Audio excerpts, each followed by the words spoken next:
Hello, and welcome back to another video here on Team Acne. My friends and family, today we are going to be reviewing a video called Women Find the Cause of Their Acne. And it's on the As/Is channel, and it's got a very interesting title. Now, I haven't seen it yet, so I'm not sure exactly what's gonna happen. It could go either way. It could be really terrible, and it could be like, oh, the cause of your acne is because you don't wash your face. Or it could be really good and it could be insightful. So, let's watch it together. It's a very short video. Let's just pop right into it. Let's start. I would love for like a day where it's not like, oh my god, your skin looks really good right now, but it's just like, oh my god, your skin is fucking flawless. Today, we're getting our acne diagnosed, and I'm very excited about it. I'm slightly nervous just because I've been avoiding them for a while now. When I was a teen, I actually had really clear skin and like never had to wear makeup. It wasn't until like I was in my 20s and all of a sudden I started getting like weird cystic acne that I was like, what the fuck is going on? That can happen a lot. I feel like some people break out when they're really young. Like, I started breaking out at 15, so people break out when they're like 11, 12, and so it kind of stays with you and you kind of grow into your adult age with it. But a lot of people, they just go all the way through high school, even into college or past college, and then they break out. And then they don't have any of the tools equipped for dealing with breakouts because they've never dealt with it before, and it can be a very difficult time. 6 months ago, I was completely normal skin. Now, as of today, I'm pretty combination. I feel like the dermatologist is going to tell me that it's like hormonal because I do find that my acne is very cyclical. Okay, so we're going to a dermatologist. I wasn't sure what we were talking about when it says women find the cause of their acne. We're gonna go visit a derm. Let's do this. So I thought it was my makeup, so I changed my makeup. And then I thought it was because I wasn't cleaning my brushes enough, and I just hate that I can't walk out the house without makeup on. I'm ready to just get it figured out. Okay, one small thing. You can definitely walk out the house without makeup on. It takes a little bit of bravery, it takes a little bit of guts and some gusto, and it's difficult. But you can do it, and the more times you do it, the more easy it becomes for you to do it, and the more confidence you'll grow, even while still having acne. It's not all about, clearing your face and being completely spotless and flawless, like she said earlier in the video. You can be completely confident and beautiful and happy while still having acne. But I digress. Let's watch the rest of the video. My name is Dr. Vicki Rappaport, and I am a dermatologist at Rappaport Dermatology. I'm going to help diagnose their acne, explain to them what kind of acne that they have. Hi, Elena.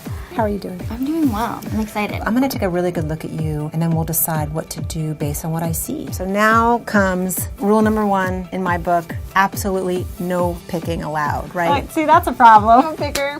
She puts on the headgear, like that's how you know it's going down. This is Great Big Story. But also, this is a good point. Don't pick. I've always said this. Don't pick it. It causes bacteria to spread around your face. It inflammates the acne that you are picking. It keeps things around on your face for way longer. It causes redness, inflammation, all that kind of stuff. So don't pick. Actually, right now, take your finger and your hand off your face. I know you're leaning on it. I know you. Okay, so you're a picker. That's good information. That's stuff I need to hear about. From afar, it looks a little bit T-zone, not so much on your forehead, but down in the middle of your face is central acne. And yes, it is definitely cystic. I mean, they're small cysts, but they're cysts. Even if you told me you didn't pick, I would know you were not telling me the truth because I can tell. I know.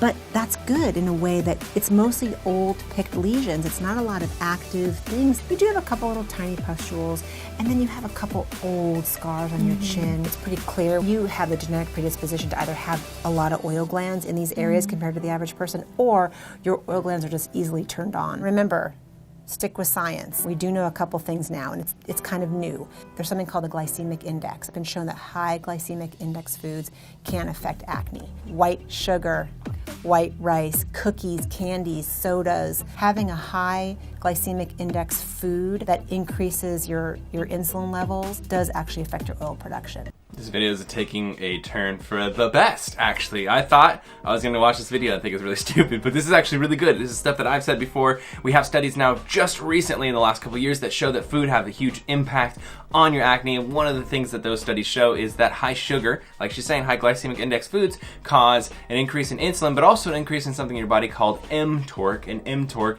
causes you to produce more oil, more sebum, make your sebaceous glands more active. I diagnosed your acne, and now what I'm going to do is I'm going to do a liquid nitrogen slush on you. It's going to take off the very top surface layer and just help start the whole exfoliation progress. I like the idea of doing the light stim on you. It's going to take about 10 minutes, and like I said, there's no downtime, and it kills the bacteria on your skin.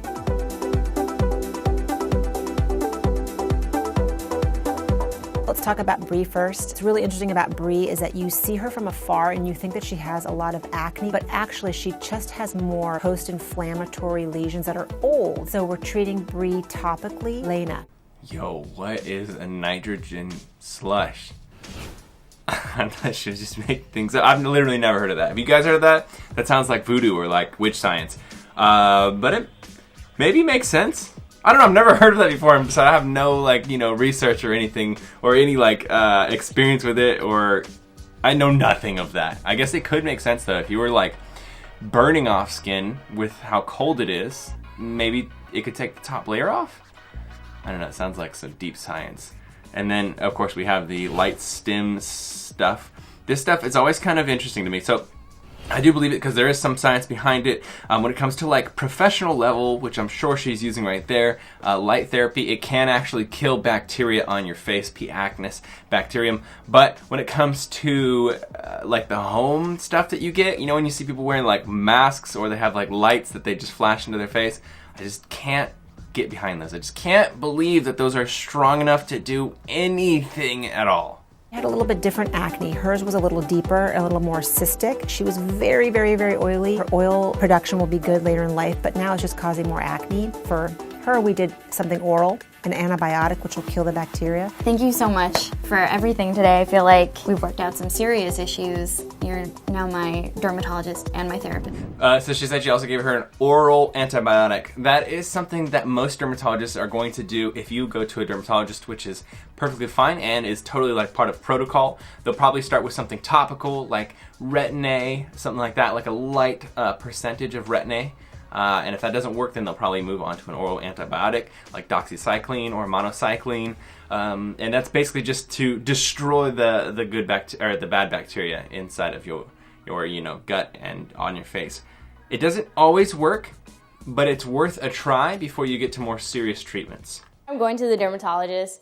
I was quite nervous. I knew she would have to tell me what I needed to hear, and I didn't think I was necessarily ready for that because I thought I was doing the right things. I had a very strong inkling that it would be hormonally based, and I think she emphasized more of like a genetic basis on it. She had told me that my diet is a big cause of my acne. I thought she was going to tell me something completely different. I fully recommend going to a dermatologist. I honestly don't know how it took me so long to go. Like, I feel really silly about it. I recognize that like healthcare can be kind of expensive and finding the right doctor can be intimidating. But like, if there is something bothering you about like the way your skin is, there's not a reason for you to live like that.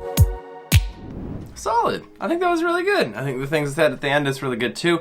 I think a lot of us, you know, hold off on going to a dermatologist because it is expensive and it is scary, and a lot of times we feel like we already know. Like she said, I was sure that it was hormonally based, which I hear a lot of people say a lot of the time, especially when it comes to my diet advice or my diet videos. People say, literally diet has nothing to do with it, it's hormonally based, or it's because of DHT, or it's because of whatever it is. And I'm always like, well, acne is a multi-factored thing, you know? With her, one of the girls, she said she was kind of like called out for picking her face, and that causes acne. But also, you know, the things that she's eating, hormones, genetics, all those things play a factor. And it's not necessarily that you're going to find out that this is the one cause of your acne. Usually, it's this, and this, and this, and this, and this. Maybe you have one major factor and then you have 3 or 4 medium to minor factors, but getting rid of one of those major factors doesn't make it so that you eliminate acne completely. You still have those kind of minor and medium factors, or maybe you have a couple major factors. You know what I'm saying? My point is, it's not so easy to just find out what's the cause of your acne. It's a process. You know, it's not a sprint, it's a marathon. You gotta stick around for a long time. You gotta be aware of what you are doing. You have to change things and see what makes it better, and then stick to those new habits, and also move forward with discovering what else you can improve to make your acne improve, and just keep working step by step to get it better and better and better, and stick to those new things that you're doing that is making your acne better, and eventually you'll be able to look back and say, wow, I've moved so much forward in a year or 2 years of really paying attention to what causes my acne and changing those things.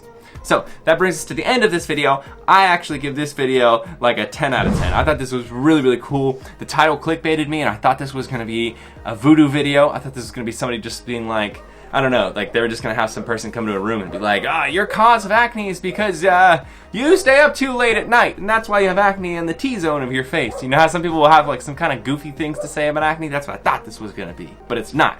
So I want to say this was really good. I hope you guys enjoyed watching this one. If you have other videos you'd like to see me react to, let me know. And subscribe if you're not subscribed to the channel already. Give it a big old thumbs up. Let me know your thought in the comments below as you are watching this. And remember, you are not alone.